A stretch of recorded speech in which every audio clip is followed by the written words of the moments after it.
ನಾನು ಮಾರುತಿ ಬಡಿಗೇರ್ ನವದೆಹಲಿಯಿಂದ ಮಾತಾಡ್ತಿದ್ದೀನಿ.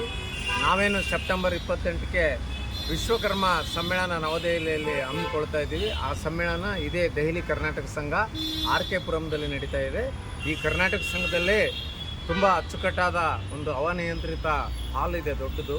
ಈ ಹಾಲಲ್ಲಿ ನಡೀತದೆ. ನಾವು 2012ರಲ್ಲಿ ಸಹ ಇದೇ ವೇದಿಕೆಯಲ್ಲಿ ನಾವು ಕಾರ್ಯಕ್ರಮ ಮಾಡಿದ್ವಿ. ಒಂದು ಅದ್ಭುತವಾದ ಕರ್ನಾಟಕ ಸಂಘ, ಅದು ಏರ್ಪೋರ್ಟ್ ರಸ್ತೆಯಲ್ಲಿ ಇದೆ. ತುಂಬ ಚೆನ್ನಾಗಿರುವಂಥ ಈ ಹಾಲಲ್ಲಿ ನಾವು ವಿಶ್ವಕರ್ಮ ಸಮ್ಮೇಳನ ಹಮ್ಮಿಕೊಳ್ತಾ ಇದ್ದೇವೆ.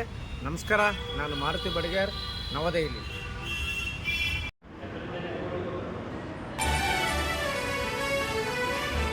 Yeah.